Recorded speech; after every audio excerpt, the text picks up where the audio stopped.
many books. I've read every single one of them. I think some of you might have too. He doesn't need Mr. R.L. Stine.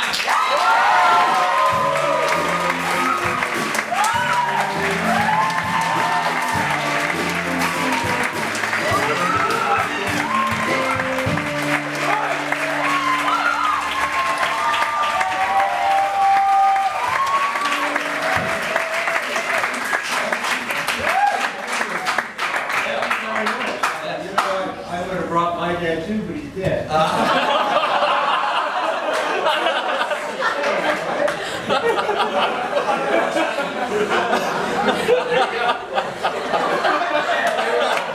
exactly what I thought you'd say. I think I read that one of yours. That's right. The dead dad who joins you on the talk show. Wait, I should go write that. Well, you? Yeah, what am I doing? What are you doing?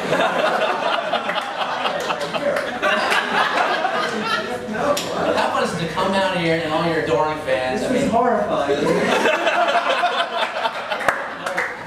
My readers grew up. I'm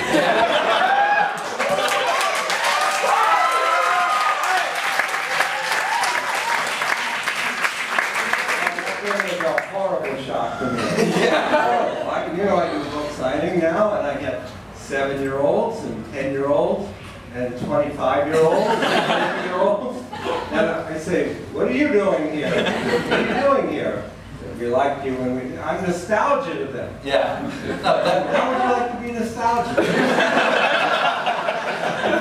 have very mixed feelings about it. Your next book, The Living, Breathing Nostalgia. He walks among us. Listen, I did a book signing a couple weeks ago, and a librarian came up to the table, and she said, can I have my picture taken with you? The kids all think you're dead.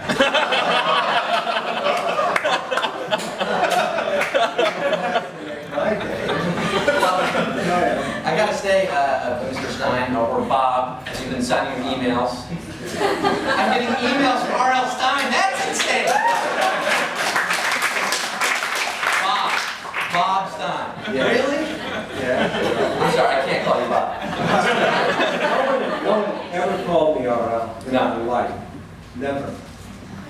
So why'd you go with it? That's the end of that story. Yeah. More exciting than Bob. What? Bob Stine. I don't know if I'd read a book by Bob Stine. I was a funny guy for years. Yes. I wrote joke books. I did a kids magazine called Bananas. Yeah. 10 years, and I just wanted to be funny. I never wanted to be scary, and I was known as Jovial Bob Stine. Jovial Bob Stine? Jovial Bob?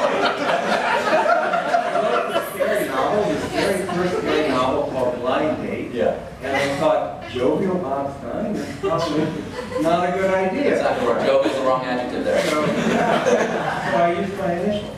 Yeah. And that book, Blind Date, was like a #1 bestseller. It's amazing. And I've never had, you know, I've been scary ever since. So, this is just scary sitting next to you, I gotta say.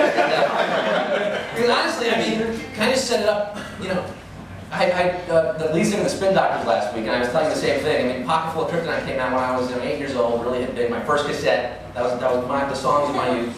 Goosebumps came out in 1992, 8 years old. I was there from day one. I mean, I was at the perfect age to be hooked into Goosebumps.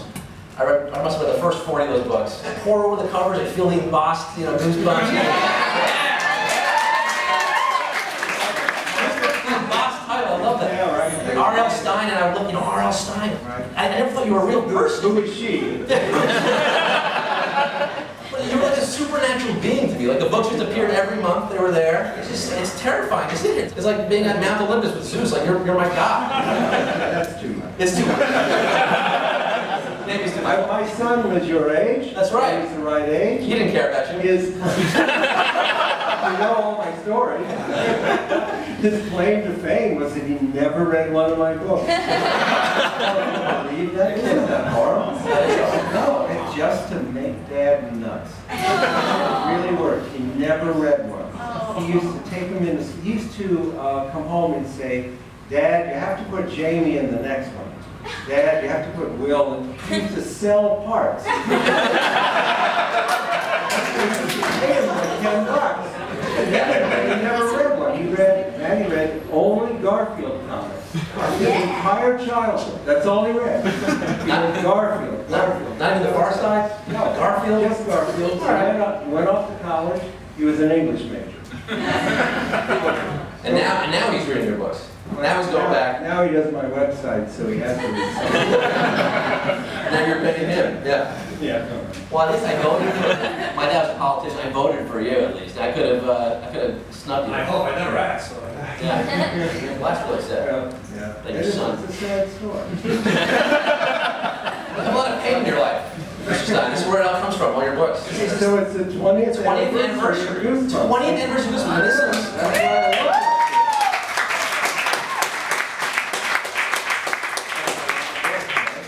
This is 110 of them. 110. Which is pretty good because there are only 6 blocks. There's only 6 stories. I caught on. So far, no one has known. Oh, you caught on. I caught on, but I kept reading.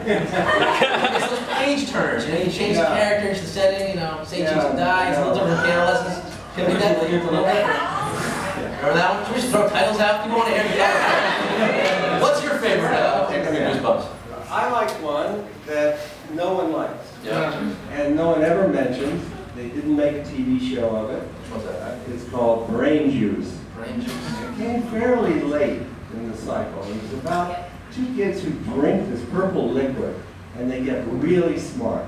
And they get so smart, they get kicked out of school, they're too smart for school, they lose all their friends, and everyone hates them because they're so smart. And these 2 aliens come down from another planet and say, you know, they might be smart enough to be slaves on our planet. So they kidnap them and put them in a spaceship to their planet. No one liked this one.